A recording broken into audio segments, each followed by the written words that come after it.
everybody. Welcome to episode number 4 of the Touchdown Talk Crew podcast. Cannot believe it's already episode number 4. Started this channel about last month. Anyways, we have a lot to go through today, so we're going to jump straight into it. Obviously, as you know, this is our first episode in the new year. 2026 has now officially begun about 7 days ago, so a week ago. So happy 2026 and Merry Christmas to anybody that celebrated. My last episode was in December of 22nd of 2025. Obviously, episode 4 hasn't been posted in a little while now, about 2 weeks. I apologize. I thank you for the patience, but my excuse is we're just going to be like the government and blame the holidays. So that's my excuse. But here is episode 4 now. Thank you all for the wait. This is turning out to be a good one. As you already know, I have to credit the videos. 116 views, 3.8 hours of watch time, and 5 subscribers, all in the past 4 weeks. I thank you all, and our episodes have been going greatly too. Episode 1, 33 views. Episode 2 with a staggering 63 views, and episode 3 with 20 views. I thank you all so much for just being right here in this moment. Just considering that I started this channel about almost 2 months ago now, it's been an amazing start, and I hope to continue to build on this podcast. Now, as you know, we're going to start with college football. So, in college football, yesterday, which would be Tuesday, the FCS championship was played. Not the FBS, with the national championship. That'll be played on the 19th. But no, the FCS championship, Division 1. In the FCS championship, Montana State played Illinois State, to which Montana State won in an overtime thriller, 35-34. For Illinois State, 2 field goals were blocked for Illinois State, which including the game losing extra point in overtime. Rittenhouse for Illinois State with a pretty big game, 33 for 46, and threw for 4 touchdowns. Really put the team on his back in that one. Also for Lamson for Montana State, he went 18 for 27 and 2 touchdowns. The game-winning touchdown in overtime was Taco Dowler, who caught the game-winning one, and they kicked the extra point and won the game. Montana State won their first FCS championship since 1984, which is obviously a pretty long time, about 41 years. Illinois State, it's their second ever appearance in a title game, and they're 0-2 now. Back all the way in 2014, which is now 12 years ago, North Dakota State was able to beat Illinois State 29-27. With Montana State, I figured whenever it came to the FBS, I thought Montana State was pretty good next to North Dakota State and South Dakota State. But Montana State, as I said earlier, they're winning their first one since 1984. I think they're just coming short too many times. But for Montana State, this is a really good FCS championship, and it'll bring just big eyes to recruits and teams that even maybe want to transfer to the FBS. Now, speaking of the FBS, we have some big transfer portal news and some big players that are declaring for the NFL draft. Now, starting with former South Florida Bulls quarterback Byron Brown has officially committed to the Auburn Tigers. Following his former coach, Alex Golesh, who was hired by Auburn a couple months ago. He is also the head coach for Auburn, so he's following in his footsteps and will possibly even start for Auburn in the first season. Now, the SEC is a very tough division, so it'll be surprising if they actually do pretty good in their first season, but we'll just see how it goes Auburn next year.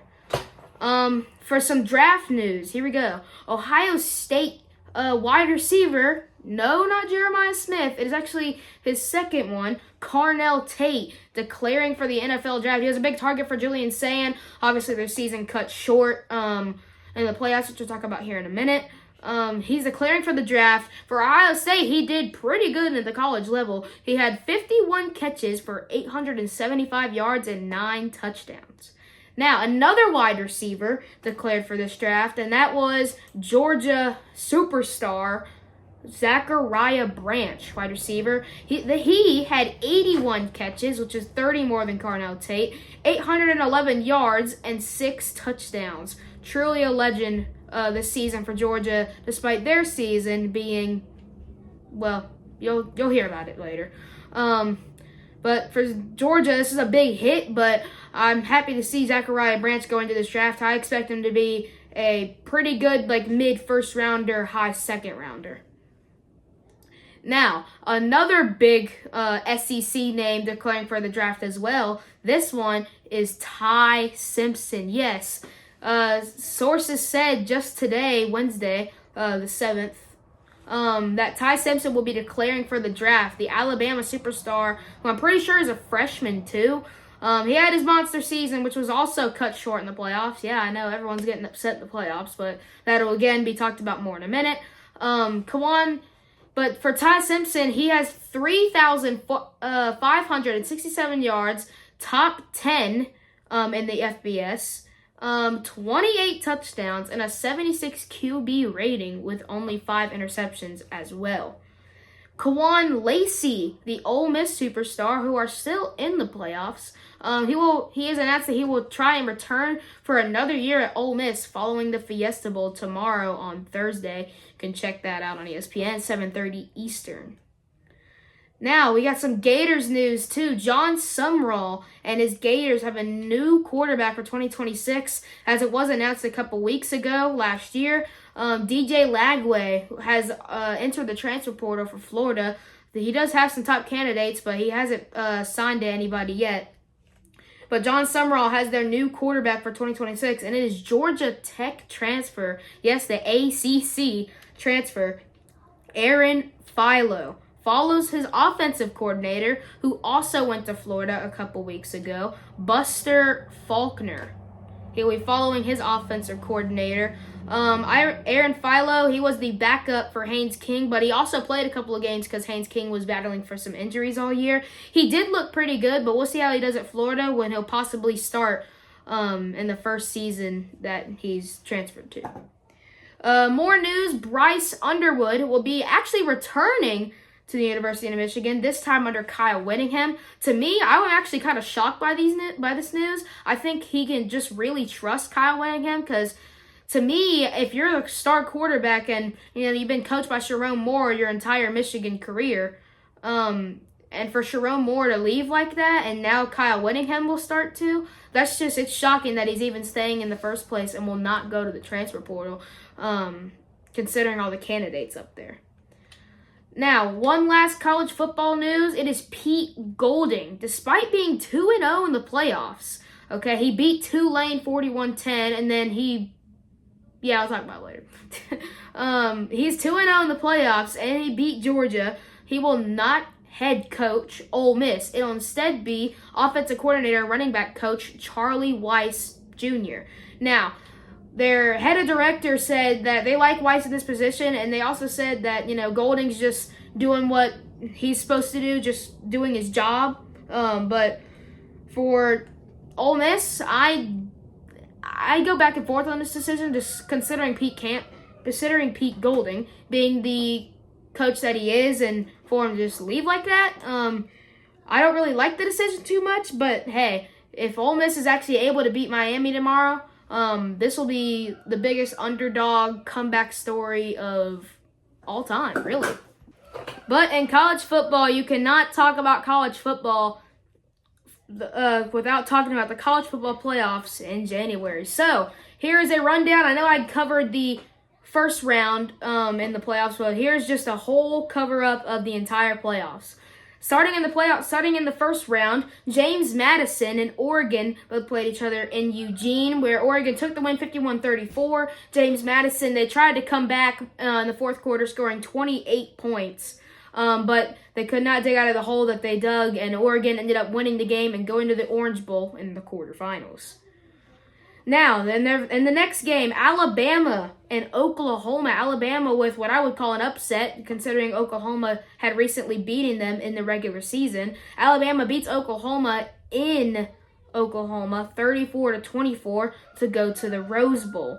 Alabama with this, what I would call upset again, and John Mateer, and I think his last year.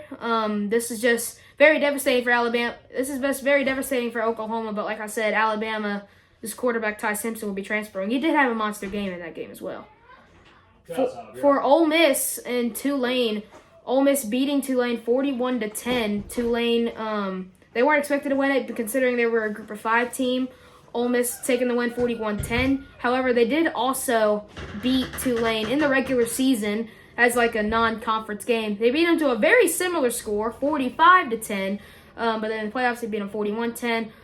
There were a lot of people that actually thought Tulane could pull it off against Ole Miss, considering, John Summerall's last game. Ole Miss, without their head coach, thought they'd be, not ready to play, considering Lane Kiffin wasn't there. But he's actually under a lot of trouble right now. But we'll get to that more here in a minute. Ole Miss moved on to play Georgia in the Sugar Bowl after that. The last game and the lowest scoring game in all 12 years the college football playoffs has existed, and not counting BCS and anything like that. The Miami Hurricanes beat the Texas A&M Aggies in a huge upset, 10-3. They beat them in Texas. Miami, they were heavily debated if they would make it anywhere, considering they were what a lot of people call cheated out of the playoffs because of Notre Dame. Miami took this win, and when I said again, lowest scoring college football playoff game in all the 12-year history, it's been there. Only 13 points scored and a 7-point win for the Hurricanes. They would go on to play Ohio State in the Cotton Bowl. Alrighty, the first round now over. The quarterfinals. The Capital One Orange Bowl. The Oregon Ducks shut out the Texas Tech Red Raiders. For Texas Tech, to me, this is very embarrassing, okay? Being the Big 12 champion, having all this hype, and Jacob Rodriguez, shout out Brock, all being in this game, and Oregon winning 23-0, they're going to look like a very scary defense, but considering their opponent, this is going to be what I think an instant classic here in the Peach Bowl. Oregon taking that win 23-0, obviously, what I just said. They play in the semifinal in the Peach Bowl, January 9th at 7:30. Now, in the Rose Bowl, presented by Prudential, Alabama incredibly humbled from the Indiana Hoosiers. They beat the Tide 38-3, one of their most biggest losses since the 60s. And definitely this would not happen under the Nick Saban era. Indiana taking the win 38-3, the first game of the Heisman winner ever since he won it, Fernando Mendoza, going off for a monster game. Indiana winning that one 38-3, and they would go on to play Oregon in the Peach Bowl. The Peach Bowl will be played in 2 days from when I'm recording this, on the 7th. This will be played on January 9th, 7:30 Eastern. Catch that game on ESPN. Now for the other side of the bracket, in the All-State Sugar Bowl, Ole Miss has a holy upset against the Georgia Bulldogs, 39-34. For Georgia, it's an early exit when they were considered to be national championship favored, despite being the 3 seed. Now, there was a lot that happened at the end of this game, so we're going to get a huge deep dive in here. So, in the fourth quarter, Georgia scored a field goal with 59 seconds to go. So, Ole Miss, they had plenty of time. They had their timeouts, but were they able to pull it off? Now, the game was tied. It was 34-34. And then Ole Miss drove down the field, and with about 13 seconds or so, or like maybe 10 seconds, they kicked a field goal, and they made it 37-34. At that point, everyone thought the game was over because there's no way Georgia could come back from this. Now, here's what happened after that. After Ole Miss kicked it off, about 12 seconds or so, Landon Rolden, wide receiver, picks it up in the end zone, runs out to about the 4-yard line, and then he chucks it like across the entire field, and no one's over there. Absolutely nobody is over there. It skips onto the pylon, hits it, and then there's 1 second on the clock, but then there's 0 seconds on the clock, and the announcer's going, the game is over. Everyone's celebrating. Trinidad Chambliss is celebrating as well. The entire crowd is roaring. But even with everyone rushing the field, referees come out and they say no. There is a 1 second left, so that means Georgia will get a free kick with 1 second to go. So they have to move everything back. And so whenever Georgia gets that free kick, they onside kick it. It's skipping. And weirdly enough, no Ole Miss player picks it up. It's just skipping. But if Ole Miss just picked it up, waited 1 second, then just fell down or got out of bounds, the game would have been over. So that was an odd part. But anyway, they picked it up. Georgia running back Cash Jones picks it up beyond the onside kick line and just lays down on it. And nothing's really happening. And then he's finally tapped down. And the officials are blowing the whistle. They say a second. The announcers say that a second did not come off the clock. Then they say a second came off the clock. But whenever that happens, they say there's 0 seconds on the clock, and it shows final. Pete Golding gets the Gatorade bucket, and even at one point, the ceremonial stage, and the trophies all come out to the field. But then the officials, they tell everyone, go back, and they go back to the monitor. A couple seconds or minutes pass by, and they make the call. They say that he was down, but when he was down, there was 1 second was not knocked off the clock. So that means Georgia would have one more attempt to go. And they even show a shot of like the stage crew just like yelling, like you could clearly tell that they're mad that they're having to put all this back, and just even Georgia fans like me just wanted them to call the game at that point. It's 39-34. There's 1 second to go, so Georgia would get one more play. You would think that they would just take the ball and chuck it all the way downfield and just hope for a Hail Mary. But no, they didn't do that. They did one of the most unsuccessful plays of all time, and they tried to play the lateral game. Eventually, after 1 minute and 40 seconds of straight, not even getting 10 yards, they end up lateraling it back to Gunnar Stockton. No one's behind him, and he takes a hit from 2 different Ole Miss defenders, and the game is finally over. That game is it's a huge loss for Georgia. Georgia fans like me, I'm just pure devastation. But for Ole Miss, I want them to win the college football playoff national championship, which will be on the 19th. It's very devastating to see Georgia go out like this, seeing they were a huge national championship favor. So, alrighty, the last game in the quarterfinals, the Goodyear Cotton Bowl Classic. It was the Miami Hurricanes and the Ohio State Buckeyes, the first game of the quarterfinals that was played on New Year's Eve, where Miami gets a holy upset to start the 2026 season and year. Miami beats the Ohio State Buckeyes, Julian saying 24-14.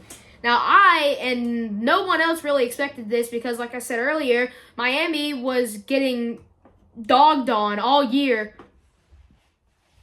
and especially at the end in the playoffs, because they felt like, a lot of fans felt like that Notre Dame got cheated out of the playoff, and they even opted out of their bowl game because of this. And here's Miami in the semifinals, 1 game away from the national championship. Now, Ole Miss and Miami, they will play in the Verbo Fiesta Bowl, January 8th, which is tomorrow by the time I'm recording this, at 7:30 p.m. as well on ESPN. Then the national championship will actually be played in Miami Gardens, Florida, a.k.a. the Miami Hurricane Stadium. Is where the national championship will be played. Same time at 7:30 on the 19th, which is 12 days away, less than 2 weeks. All right, that's how the playoff bracket has been these past couple of days. The college football playoff, it has been an exciting one. It's been a weird one because, it's been upset galore besides, even that Indiana-Alabama game. But even during that, you can argue the fact that Alabama even lost by 35 is just absolutely stunning. So, considering that's how the college football playoff went, it's been a good one, and now the semifinals coming up these next 2 days. All right, now done with the college football segment. It was a little bit shorter than usual, but the NFL segment is going to be a lot longer because literally everybody decided to be fired this season. So here are all the head coach positions, and including 1 GM and one defensive coordinator that were fired this season. Starting off, Jonathan Gannon, the head coach for the Arizona Cardinals over the last 3 seasons, has officially been fired by the Arizona Cardinals with a staggering record of 15 wins and 36 losses, which led to his firing. His best finish being 3rd in the NFC West at 8-9 in 2024, failing to reach the playoffs in any of his years. 2024, he went 8-9. In 2023, he went 4-13. Then in 2025, he went 3-14. He never finished any higher than 3rd in the NFC West, and he never ever reached the playoffs. So eventually he was going to get fired. If not this season, probably next midseason. Then next up, and all Atlanta fans were cheering with joy whenever they heard this one, including people like, I don't know, Peyton Riley. I don't even know who that guy is. Raheem Morris officially fired after 2 seasons with the Atlanta Falcons. I guess they just felt like it was just time to start over. Just for Atlanta, this is just... For Atlanta, I mean, he was eventually going to be fired. Raheem Morris, he wasn't a good coach. He couldn't really coach because he got Michael Penix, for example. He hasn't been able to help out the team too much, which led to his firing. He hasn't been good over these last few seasons, only with a 8-9 record every single time. And in the 2020 season, when Morris was named interim head coach, they finished the season 4-7 under him, but finished with a 4-12 record and 4th in the NFC South, aka dead last. And ever since, he hasn't really been too good. Also, with that firing, Terry Fontenot, the GM or general manager for the Atlanta Falcons, was also fired. Fontenot compiled with a 36-48 record in his 5 years being a GM. He hasn't had the best career at the Falcons. On January 19th, 2021, he was named the general manager, and Fontenot is the first ever black GM in Falcons history. In June of 2024, the NFL fined Terry Fontenot $50,000 for violating the anti-tampering policy after the league's investigation into the signing of quarterback Kirk Cousins in the 2024 offseason. And then Fontenot was relieved of his duties on January 4th, along with Raheem Morris, and he got a 36-48 record. Now, next up, the Cowboys defensive coordinator, Matt Eberflus, the former Chicago Bears head coach that was fired just 2 seasons ago, was fired from the defensive coordinator job at Dallas. The Dallas Cowboys defense, they struggled significantly, which led to them missing the playoffs, ranking 30th in total defense by yards with a 377 average, last in points allowed with 511, 31st in passing defense, 30th in takeaways, with their best showing being 20th in run defense. And key issues included poor performance in the end zone and third down conversions, leading to questions about defensive coordinator Matt Eberflus' future, despite some individual talent. But Matt Eberflus eventually getting fired very soon. I mean, it was just a horrible defense in general.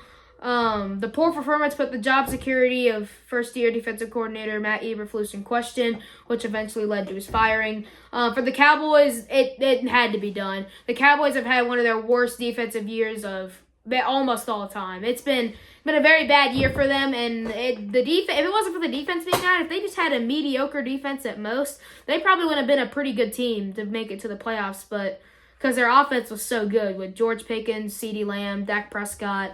It's been an amazing year for the offense, but defense wins championships. Now, another head coach was fired after just literally 1 season. Pete Carroll's with the Las Vegas Raiders has come to an end after going 3-14 in his 1 year with the Raiders, and it was a very sad year for Pete Carroll. It looks like his head coaching things just might end here. Obviously the Raiders, they're going to need to hit the reset button this season, just need a reboot. But with the poor season, they secured the number 1 pick in the 2026 NFL draft with their 3-14 record. It was the worst in the NFL and marked Carroll's worst record as a head coach. And just for Pete Carroll, he was hired in January of 2025 on a 3-year deal, and he got fired after 1 of those years. So Tom Brady will actually also be helping find them a new head coach as well.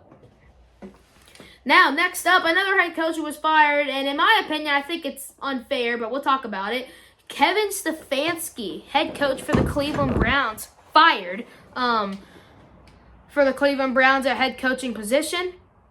So here's a little breakdown of his 5-year career with the Browns. In 2020, he went 11-5, finished third in the AFC North. But the result is they lost to the Kansas City Chiefs in the AFC divisional game. Now in 2021, they went 8-9, third in the AFC North, but they missed the playoffs. In 2022, they went 7-10, dead last in the AFC North, and they missed the playoffs. In 2023, they went 11-6 with Joe Flacco being the comeback player of the year that year. They were second in the AFC North, but they eventually lost to the Houston Texans in the AFC wildcard game. In 2024, he had his worst year at 3-14 with a .176 win percentage, and was fourth in the AFC North as well, dead last. And for the third time in his career this season, in 2025, he went 5-12. .250 and last in the AFC North again, finishing his career 45-56. Now, no one really, I do not agree with the firing. Okay, look, he only won one playoff game, but considering the team that he was coaching, it was a struggle. I mean, they do not have the best team in general. He was 1-2 in the playoffs. He did not have the best team to coach with, considering he had Deshaun Watson for a long time. Then he went with Joe Flacco. Then he went with Dylan Gabriel. Then he went with Shedeur Sanders. And so now a top candidate might even be Deion Sanders. But for Kevin Stefanski, I think they should have given him at least one more year or something, because they just needed help. Their defense was okay. They might have the defensive rookie of the year, but they also went through some QB trouble these last 5 years. So I think it's just unfair for them to fire Kevin Stefanski, but it's whatever the Browns say. Now, another coach that was just recently fired, it was one of the oldest coaches, John Harbaugh, fired for the Baltimore Ravens over 18 seasons with the Baltimore Ravens, starting all the way back in 2008, now finally ending in 2026. He was 180-113 in the regular season and 13-11 in the postseason. For John Harbaugh, he was relieved of his duties. One of his biggest highlights is winning a Super Bowl all the way back in 2013. He led the Ravens to 12 playoff appearances, including 4 AFC Championship games, and is the winningest coach in franchise history. Franchise records, he had the most wins in Ravens history and the only coach with a playoff win in each of his first 5 seasons. After this season, where they eventually missed the playoffs, which we'll talk about more in a minute, the team made the decision to move on from Harbaugh just yesterday, concluding his 18-year historic run.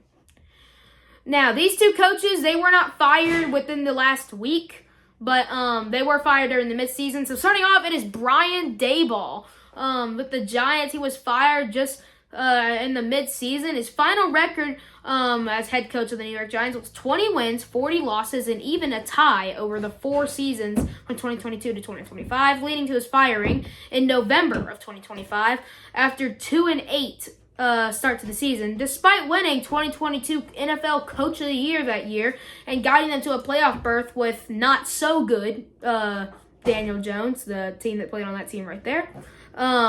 Here's the key details. He started in 2022, ended it in mid-2025. He won a playoff game in 2022, never went to the playoffs again. He won the wild card, but lost in the divisional round. He won Coach of the Year, which is one of his biggest highlights, after leading the Giants to a 9-7-1 record and a playoff win. His downfall came when a significant decline happened in his final 2+ seasons, including blowing multiple double-digit lead in 2025, which led to ultimately his dismissal as a New York coach. Finally, Mike Callahan was fired mid-season for the Titans, finishing his horrible run for the Tennessee Titans head coaching position with a 4-19 overall record, including a 3-14 record in his first season in 2024, and a 1-5 start to the 2025 season before being fired in October of 2025. He was fired after just 6 games into his second season, marking a tough start for the franchise under his leadership. He was hired January 22nd, 2024. In this game, interim McCoy every opportunity. However, he went and soiled it because they still had a terrible year with about 4 wins. In context, he was the first NFL coach fired in the 2025 season, with Mike McCoy taking over as interim head coach. For Cam Ward, very disappointing rookie season, but he'll look to try a little bit better because he concluded his year .179 for the NFL. Also, the last head coaching news: Todd Bowles is not fired. Apparently, a lot of Buccaneers fans want him fired. Todd Bowles, the head coach for the Tampa Bay Buccaneers, his career is 62-77 all time. He has played for many teams. He started as a defensive coordinator and secondary coach at Morehouse College in 1997. Then he was a DB coach at Grambling State from 1999 until from 1998 to 1999. Then he was the DB coach again for the Jets in 2000, the Cleveland Browns in 2004, and the Dallas Cowboys from 2005 to 2007. And then Bowles was also the Browns' defensive nickel package from 2001 to 2003. He was defensive coordinator for the Cardinals in 2013. He was a secondary coach for the Eagles in 2012. And for the Dolphins, he was their secondary coach all the way in 2008. 2015, they were the new head coach, signed him to a 4-year deal. But on 2017, the Jets announced that he had been retained for the 2018 season. However, Bowles was fired at the end of the 2018 season after the Jets finished the year with a 4-12 record. In 2019, Bowles was hired as a defensive coordinator of the Tampa Bay Buccaneers, rejoining Bruce Arians as a member of his staff after Arians was hired as the team's head coach. He received praise for his performance in the 2020 to 2021 playoffs, defeating the New Orleans Saints on the road, and even beating the Green Bay Packers 31-26 on the road in the NFC Championship game. Bowles won his third Super Bowl, his first as a coach, when the Buccaneers defeated the Chiefs 31-9 in Super Bowl 55. He was awarded for pressuring Patrick Mahomes many times and blitzing many times with a wonderful defense. The Buccaneers they did with Todd Bowles. On 2021, he signed a 3-year contract extension with the Buccaneers. Then on 2022, he was named the head coach on a 5-year deal after Bruce Arians moved on from the Buccaneers and shifted to a senior football consultant role. In his first year as head coach, the Buccaneers finished top of the NFC South with a pretty mediocre 8-9 record. However, they did lose to the Dallas Cowboys 31-14 in the wild card round. In 2022, starting quarterback Tom Brady announced his retirement, and the Buccaneers signed Baker Mayfield in free agency as a result. They finished the 2023 season winning the NFC South again for their third consecutive year with a 9-8 record. They defeated the Eagles in the wild card round 32-9, but then ultimately lost to the Detroit Lions 31-23 on the road in the divisional round. The Buccaneers finished the 2024 season atop of the NFC South again for the fourth consecutive year, and this time they had a 10-7 record. However, they lost to the Commanders 23-20 in the first round, or the wild card round. Since that year, he's been pretty respected for Tampa Bay until ultimately this last season. He just hasn't had much playoff success and couldn't get it done in the late run, even including this season where Buccaneers fans had the final straw, going 8-9 and not winning the NFC South for the first time in a very, very long time. For the first time in 4 years, with the Carolina Panthers winning it after the Falcons and Saints game, but we'll get more about that.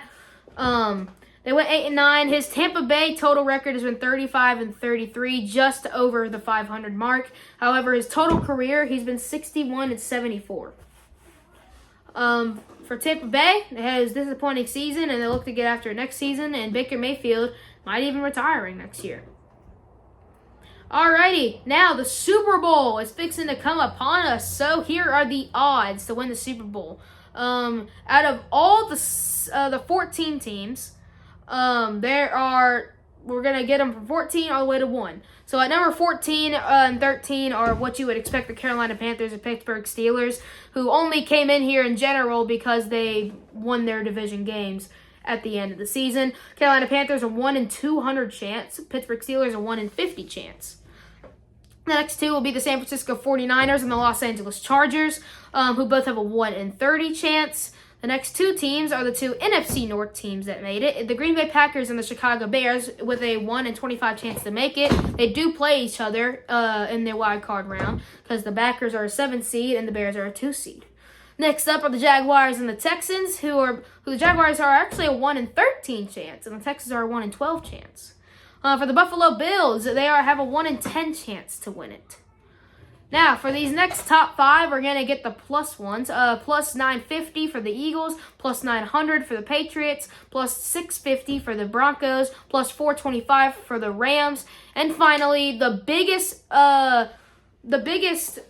chance by odds to win the NFL Super Bowl 60 in Santa Clara are the Seattle Seahawks. With Sam Darnold, he's been an amazing quarterback for their team, especially throwing it to my offensive player of the year, Jackson Smith-Njigba, for the Seahawks. It's been an amazing year. They are now the 1 seed after beating the 49ers, and we'll talk about that in a minute.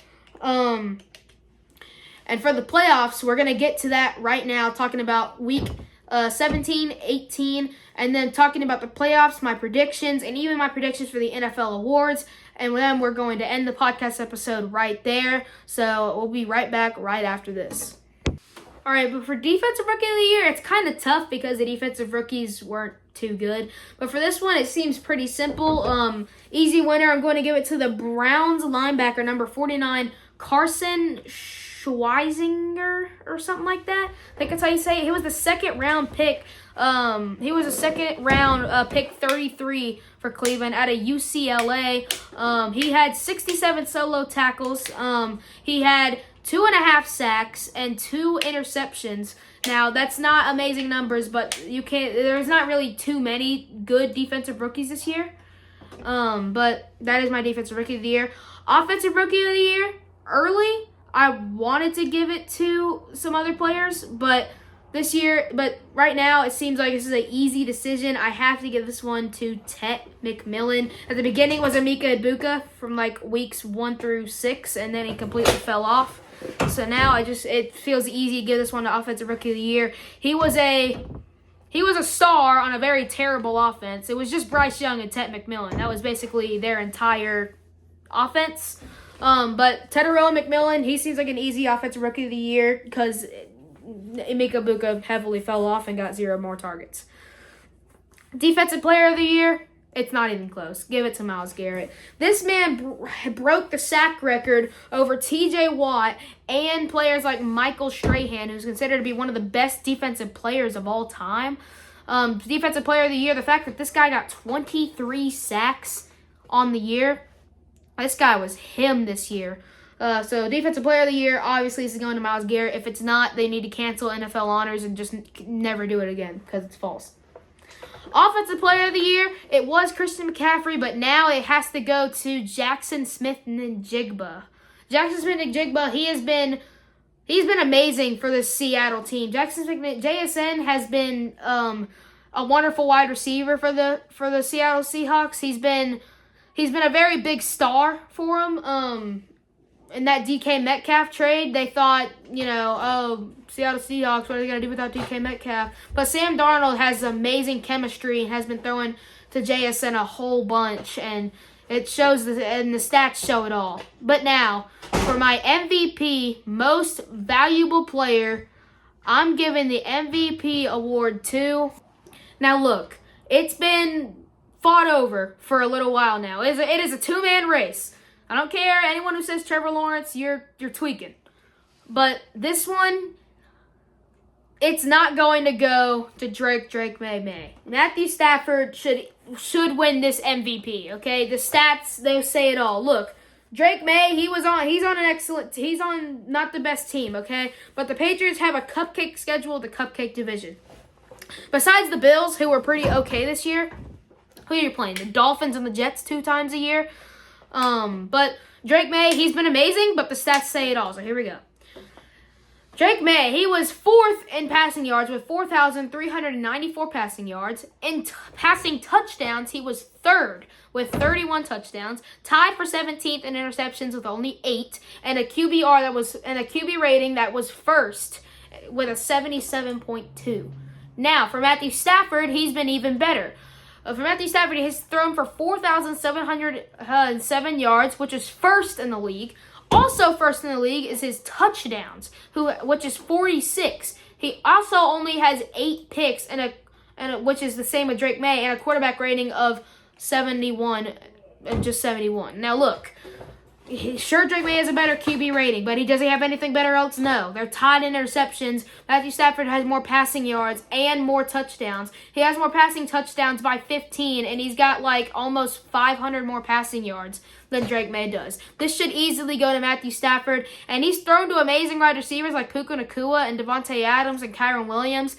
And I know Drake May doesn't have those. He only has Stephon Diggs and a literal man whose last name is Booty, Kayshawn Booty. But Drake May, it can't go to him. It has to go to Matthew Stafford. I would not complain too much if Drake May won it, but I feel like Matthew Stafford should most easily win this MVP award. Now, we're going to look at the Week 17, Week 18, because I missed Week 17 because I didn't post sooner. But then we're going to look through all those, and then we're going to give some playoff predictions, and we're going to end the podcast here. So here we go. Week 17.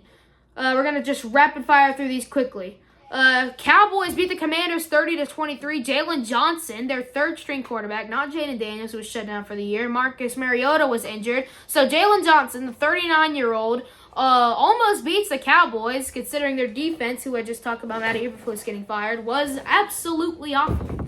And that's how the Cowboys, this is all on Christmas Day, by the way. The Cowboys beat the Commanders in Washington 30-23. Then, the Lions and Vikings, it would have been game of the year last year. But instead, the Vikings end up beating the Lions 23-10. The Vikings, they beat them, and they also sent the Packers to the postseason, even though the Packers get smoked by the Ravens, which we'll talk about here in literally just a minute. And the Lions end up losing 23-10. The Lions knocked out of the playoffs with this loss. And for the Vikings, it's been a very sad year, but they definitely have rebuilt this last year, so I could see some good things happening just next year. All right, on Christmas night football, the Denver Broncos beat the Chiefs 20-13. For the Chiefs, it's their first 5-game losing streak since 2015. More than a decade ago. The Broncos will also get their first 13-win season since about 2013, the year where they won the Super Bowl, Peyton Manning. They take the cake over the Chiefs 20-13 that game. Then there were some Saturday games where the Texans beat the Chargers 20-16 in LA. The Ravens on Saturday Night Football, they absolutely destroyed the Packers 41-24. Carried by King Henry's 4 touchdowns, aka 28 of their 41 points. Tyler Huntley also started this game to the injured Lamar Jackson. Then we had Sunday's games where the Seattle Seahawks beat the Panthers 27-10 in Charlotte. The Cardinals lose to the Bengals 37-14. Joe Burrow still dominant for the Bengals, and he ends the season 5-3 this season, and then 1-8 with Flacco and Browning. For the Browns, 13-6 win over the Steelers in an upset, in which sent a win-in game for Week 18, which we'll talk about more in a minute. The Jaguars beat the Colts in Phillip Rivers' last game this season, and will likely retire again this year. Jaguars winning 23-17. Knocked the Colts out of the playoffs, and they end up winning the division, the AFC South. Thanks to this win also. After that game, the Buccaneers and Dolphins. The Dolphins beat the Buccaneers 20-17, and they cause another win-and-end situation for Week 18 between the Buccaneers and Panthers, which we'll explain more in a minute. The Patriots destroy the Jets 42-10, which helps Drake May's MVP case, but he ain't winning it. The Saints beat the Titans 34-26 to help out their run that has definitely not shucked. Tyler Shutt looks like he's going to be their future and franchise quarterback. Spencer Rattler in a very bad situation right now. Beating the Titans 34-26. The 4 o'clock games in the fight for the number 1 pick, the Giants beat the Raiders 34-10. The Giants, it looked like they were trying to try, and the Raiders did not look like they were trying to try, or maybe they just suck. The Raiders ended up clinching the number 1 pick after this game.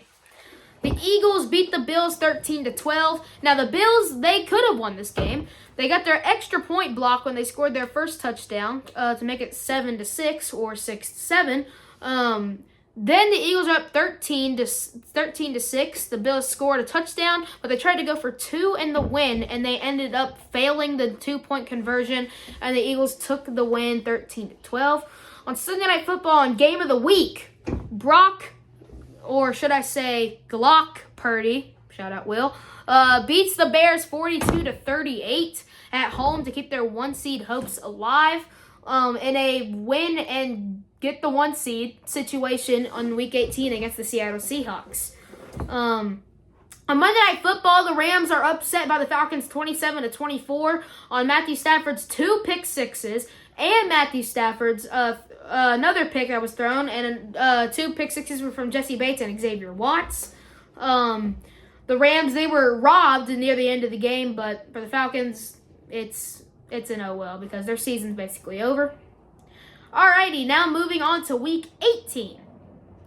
For Week 18, on Saturday, the 2 win and end situations, win and get something situations, and then the Steelers-Ravens were on Sunday night. The Buccaneers beat the Panthers. So you'd think they win the NFC South, but they didn't, because also on Sunday, the Falcons beat the Saints 19-17, which created a 3-way tie for 8-9, 8-9, 8-9. But the Panthers, according to whatever the NFL uses their playoffs on, decided that the Panthers won the division, and which means they would have gotten the division and made the playoffs. So the Buccaneers win was all for nothing. The Seahawks beat the 49ers. They win the NFC West, and they win the number 1 seed. The Seahawks right there. They beat the 49ers 13-3 in 10 points. And the 49ers rivalry, all black, ugly jerseys, in my opinion. The Seahawks will take the number 1 seed. They'll have a first-round bye. And the 49ers will play the Eagles in the playoffs. So we'll talk about that. We already talked about how the Falcons beat the Saints 19-17 in their last game at home. The Browns beat the Bengals 20-18 in an upset, and the Browns, Myles Garrett ends up breaking the sack record this game with 23 sacks. In the next game, the Colts lose to the Texans 38-30. However, Riley Leonard has a very decent actual debut, despite tearing his PCL earlier in the season, which created the Phillip Rivers saga. But the Texans beat the Colts 38-30, and even a 300-pound lineman was able to score on him. Alrighty, the Titans, they end their season and have in a preview of how their season has gone the entire time, with the Jaguars beating them 41-7 in their game, and the Jaguars clinched the AFC South and would go on to play the Bills in the playoffs. The Vikings beat the Packers 16-3 because Clayton Tune, whoever that Houston QB is a burger. He's bad. He sucks. We only kicked a field goal just to make sure we didn't get shut out with 1 second left. The Giants dog on the Cowboys 34-17. Like I said, they have an awful defense, and I guess the Cowboys just gave up. The Giants, with this win, also helped the Raiders clinch the number 1 pick, and they could have gotten the number 1 pick, but they ended up with the number 5 pick in the draft. The Jets proved they're still one of the worst teams in the league, losing to all the Bills' backups and Mitch Trubisky 35-8. The Lions beat the Bears 19-16 to end their season on a good win. They beat the Bears, but the Eagles did lose their game, which means the Bears get the 2 seed and the Eagles get the 3 seed. The Broncos beat the Chargers 19-3, but this is no surprise because they had Trey Lance in the game for the Chargers. And the Broncos, they only started their starters so they can get the number 1 seed in a first-round bye. The Rams, they beat the Cardinals 37-20. This comes to the surprise of no one. The Cardinals are pretty bad. And Matthew Stafford helping out his MVP case with a pretty decent game. The Raiders, they beat the Chiefs 14-12, and whoever their quarterback is at this point. The Raiders with this win, it doesn't matter because they still clinched the number 1 pick. For the Dolphins and Patriots game, the Patriots dog on the Dolphins, but this comes in a surprise because the Dolphins are not going to beat the Packers next year, Ricky. After that one, the Commanders beat the Eagles 24-17, and where the Eagles actually played their backup, strangely enough, instead of trying to get the 2 seed, which they could have if they won the game. They could have played the Packers after. Thank goodness they lost. And Jalen Johnson's win. 24-17 is that final. Then on Sunday Night Football, winning in situation, one of the best fourth quarters of football this year.